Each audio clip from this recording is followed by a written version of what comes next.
जय हिंद दोस्तों, मैं संतोष कुमार सिंह, भूतपूर्व सैनिक, उड़ान सेना भर्ती ट्रेनिंग सेंटर का संचालक।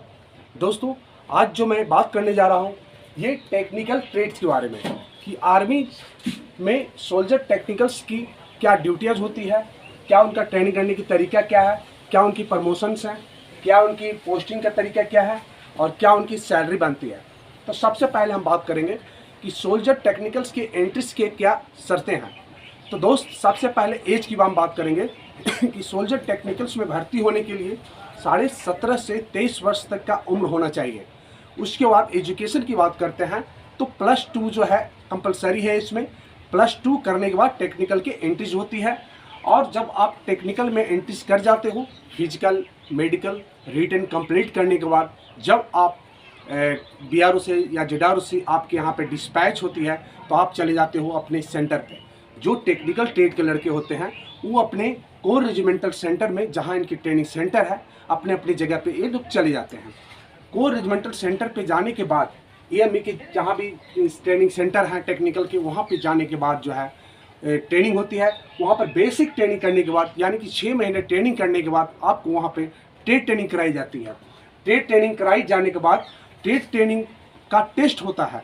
टेस्ट होने के बाद जो टेस्ट क्वालिफाई बढ़िया नंबरों से करता है या जिस ट्रेड में जो अच्छा क्वालिफाई किया है उसको उसी ट्रेड के अनुसार उसे अपनी अपनी ट्रेड की बात होती है।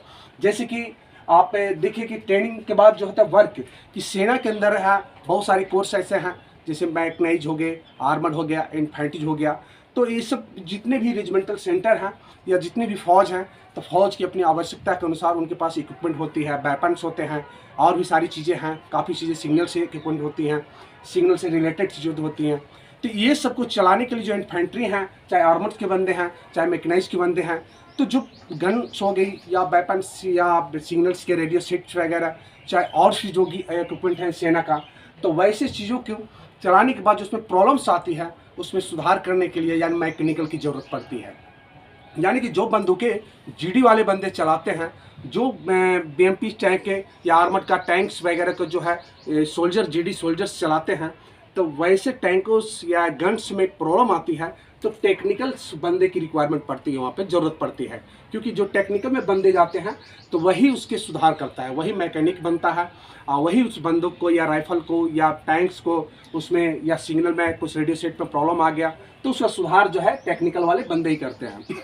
तो वैसे ही जब वर्क की बात आ गई तो जब लड़का कोई भी जवान ट्रेड टेस्ट पास होकर के तो किसी को फिटर में हो जाता है, कि गनमैन में कोई आर्मोरर बन जाता है जो कि गन्स की रिपेयर्स वगैरह करते हैं। तो उसके बाद अलग अलग बात होने के बाद अपने ट्रेड वर्क के अनुसार उसकी वर्क बात हो जाती है और अपने अपने ट्रेड्स के अनुसार जो है वो वहाँ पे अपनी अपनी वर्क करते हैं। अब हम बात करते हैं कि ट्रेनिंग करने के बाद, बेसिक ट्रेनिंग के बाद हो गई, फिर हम वर्क पे आ गए कि उनका वर्क क्या है। तो वर्क तो आपको पता लग गया कि उसे क्या करना है, सेना में टेक्निकल का क्या रोल होती है। तब उसी प्रमोशन की हम बात करते हैं कि जब भी कोई टेक्निकल का सोल्जर जब वो सिपाही बनता है, कसम परेड करने के बाद अपने रेजिमेंटल सेंटर में जाता है, वहाँ से फिर अलग अलग बात हो जाती है तो उसे एक सिपाही होता है। सिपाही के बाद जो है उसे सेम नाइट हवलदार, नायब सूबेदार, सूबेदार, सूबेदार मेजर, इस तरीके से उसकी प्रमोशन होती है।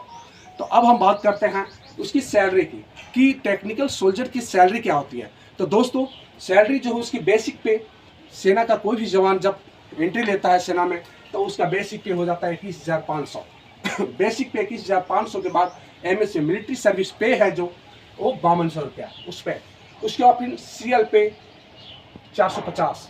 उसके बाद DA जो अभी मिल रही है 31% जो DA है सभी को मिलती है, तो DA जो है उसके ऊपर लग करके LRA 738 और भी काफ़ी अलाउंसेज है जो कि इस पर हम नहीं लिख पाए हैं, वो मिलती है। जैसे कि फील्ड एरिया में गया तो वहाँ की अलाउंसेस कुछ बढ़ जाती है, हाइल्टिकुलर एरिया में गया है तो वहाँ का भी अलाउंसेस कुछ बढ़ जाती है। तो इस तरीके से उसकी पेमेंट जो है काफ़ी अच्छी हो जाती है। तो आप जो भी सोल्जर ट्रेड्स की आप तैयारी करना चाहते हैं तो आप एकदम लग जाइए, पूरी मेहनत कीजिए। और सोल्जर ट्रेड्स बहुत ही अच्छी ट्रेड्स है ये, और सेना में जो है इसकी बहुत ही उपयोग है, बहुत उपयोगी ट्रेड है ये। क्योंकि सेना में मैकेनिक का बहुत ज़्यादा ज़रूरत पड़ती है जब भी ट्रेनिंग होती है, या लड़ाई के दौरान, या शांति काल के दौरान, या ट्रेनिंग के दौरान टेक्निकल ट्रेड की बहुत ही अहमियत है दोस्त। तो आप जो भी मेरे वीडियो को देख रहे होंगे उड़ान सेना भर्ती ट्रेनिंग सेंटर ये यूट्यूब चैनल है, इसको सब्सक्राइब कीजिए, लाइक कीजिए, शेयर कीजिए। और भी ट्रेड्स के बारे में आपको नेक्स्ट वीडियो में बताऊंगा। जय हिंद।